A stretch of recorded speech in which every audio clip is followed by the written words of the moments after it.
Ovlot Quayle Uthan isn't a name that would ring any bells for most Star Wars fans.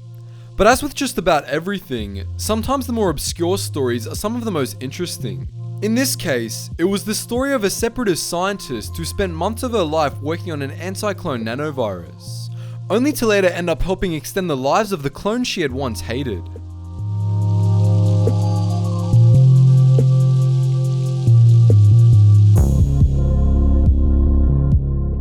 Dr. Uthan was a staunch separatist who saw the Republic as a tyranny that sought to oppress worlds like and including her homeworld of Gibbard. When the Clone Wars started, she began working on the planet of Kulura to produce a nanovirus that would target the Republic's clone army, a fairly common tale during the war. Unlike all other stories of this nature, however, Uthan's work was ultimately commissioned not by the Confederacy, but rather by a mysterious cloaked man that we've come to know as Darth Sidious. She ended up calling her virus the FG-36. 18 months into the war, however, and her research facility was attacked and destroyed by the Jedi Etain Termukan and the clone commandos of Omega Squad, and she was taken as prisoner to Coruscant. Dr. Uthan would remain in a high-security prison on Coruscant for almost the rest of the war. Even without laboratory conditions or equipment, she bred flies in her cell to keep herself occupied during this period. Unbeknownst to her, Sidious had taken her work as an insurance policy in case the clone army turned against him in his public persona as Chancellor Palpatine. Uthan's usefulness had clearly expired in his eyes, as he did not orchestrate her release in any way and left her to rot in prison. But she wouldn't remain there, and during the Battle of Coruscant, Cal Scarada, the Null-class ARC Trooper Ordo, and 2 others freed Uthan on the condition that she would work to find a cure for the accelerated aging that afflicted all Fett clones bred for the Grand Army of the Republic.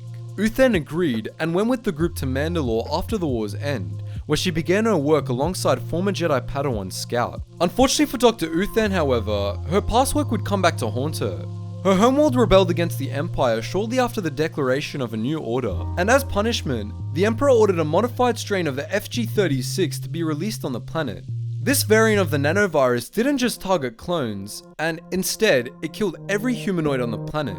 Uthan was understandably devastated and planned vengeance. To take revenge on Palpatine, Dr. Uthan began to recreate the virus with plans to release it on Coruscant. Fortunately for trillions of innocent beings, Cal Scarada was able to talk her out of releasing the virus before she did so, and instead persuaded her to make an antivirus for it. This antivirus proved to work, and so Uthan spread it across Mandalore to fight the Empire in another way.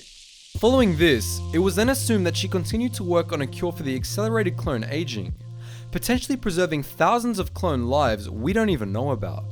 So that was pretty much it for Dr. Ovlot Quayle Uthan, the separatist scientist who ended up helping the clones she once worked to wipe out. Uthan's a character from Karen Travis's Republic Commando novels, which also featured Spar, who we've talked about on this channel recently. So aside from the fun facts, make sure you join the wider Geetsly Star Wars community on Instagram, Discord, and Steam. If you're a gamer, make sure you check out our Clone Wars roleplay and Imperial roleplay if you want to have some fun with other Star Wars fans just like yourself. Anyways, as always, thanks for watching, and I hope to see you in the next video.